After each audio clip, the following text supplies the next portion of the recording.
Hello students, welcome to Vikas Physics. Last time we had solved the limit question, which was this one, that f of x is equal to x square minus 25 upon x plus 5 at x equal to minus 5. Putting the value of x equal to minus 5 in the function f of x gives us an indeterminate solution, that was f of x came out to be 0 by 0. And at last time I also taught you how to find the limit of this function at x equal to minus 5. Here there we got the value that limit f of x at x tending to minus 5, we got the value as minus 10.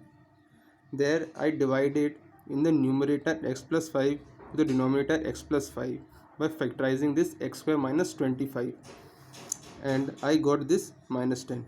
Now one would say that, listen, how could you do that? This could also have been done in f of x only by not taking the limit and directly putting the value at x equal to minus 5. But there is a problem. The problem is mathematical one, and it is by writing this as x minus 5 x plus 5 upon x plus 5, they get cancelled and we say that x minus 5, and now putting the value of minus 5 we would get minus 10. But this is wrong, because the function here would become x minus 5, whereas our original function was x square minus 25 upon x plus 5. So this has changed the nature of the function. If you change the nature of the function, the limit or the nature and other properties of the function will change. Here at x equal to minus 5, this would have been 0, but here there won't be any such thing. So this is mathematically wrong, or we can say technically it is wrong.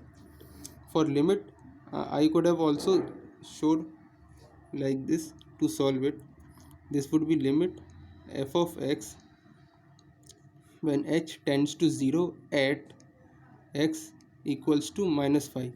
Now what does this mean geometrically? This means geometrically that suppose we have a function of f of x, and here the value is x equal to minus 5. Now pointing here at this value, what we take is we take the nearby value, that is x.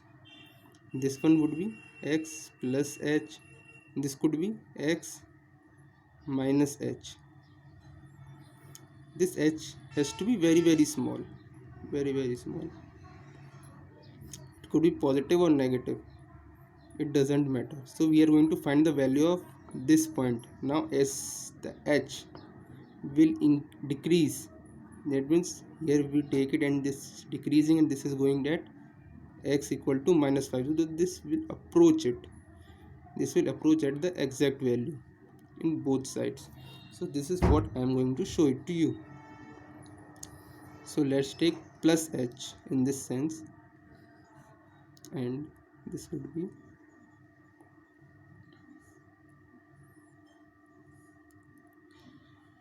so limit f of minus 5 h tending to 0.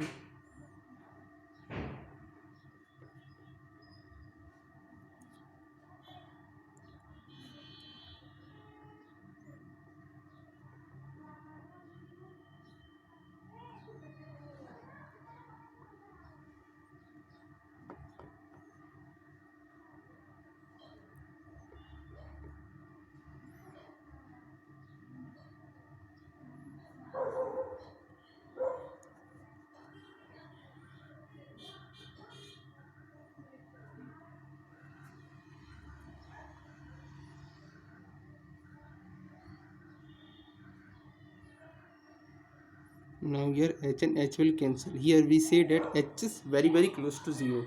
So we assume it to be 0, and this we get the value of minus 10, which is the limit at f of minus 5. Now going to another concept, which is differentiation.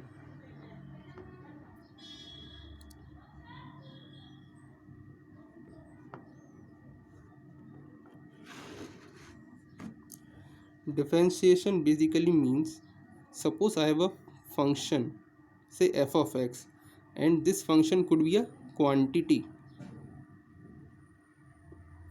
and this is a variable.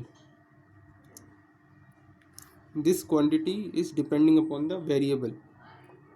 As your x changes, the f will change. It may necessarily be changed or it does not change. It depends upon the nature of the function. So when I say differentiation,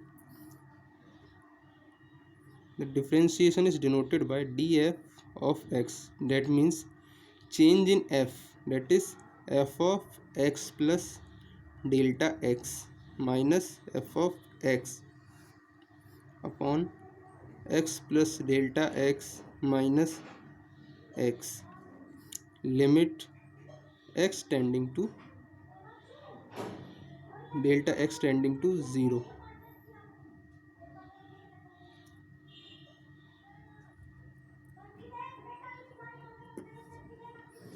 So here there is a change in the function and there is a change in the variable. So it is the ratio of change in the function to its independent variable. F is a dependent variable, x is independent variable. So basically geometrically what this means is the slope. And now going towards its geometrical interpretation, we say, suppose this is the function and this is x and this is f of x at x naught, or we could say that it is x. We have the value of this function as f of x. Now we say at this value x plus delta x. Delta x is a small change in the quantity, and corresponding to this change we have a change in the function. This is f of x plus delta x. Now look at this. This is basically what is the change. This will be the change in f of x, and this will be the change in x. So as you make delta x smaller and smaller, this will approach to x. So this will approach like this. This will approach here. Then as you make smaller and smaller, this will approach here, and thereby at point will come that it is very near, and you can make a tangent over it. So differentiation also means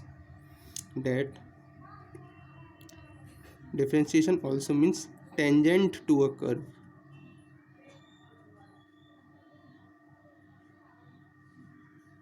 Tangent to a curve. So suppose I have a function like this. Now at this point I want to find the tangent.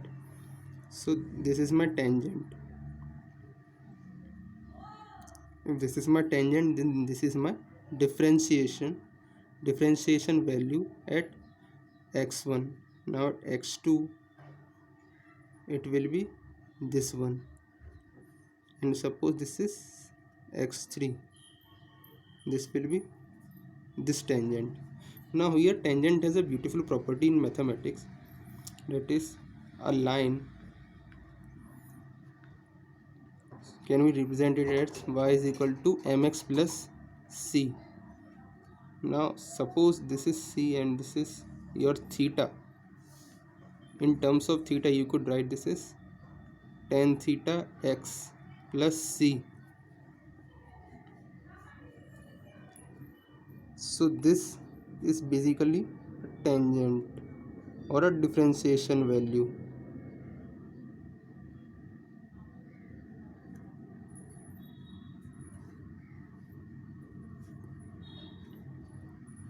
Here in this graph, as you will see that here the slope is 0, there is theta is 0. If the theta is 0, the tan theta value would be 0. If the tan theta value is 0, here in this curve at this point the value of the differentiation will be 0. Here the theta is positive. If the theta is positive, tan theta is positive. If tan theta is positive, then the value of differentiation is greater than 0. I could write this as dy by dx is greater than 0. Here dy by dx is equal to 0. Here your tangent is negative because the slope is in minus sign, because this is anti-clockwise. Thank you. Wait for the next lecture.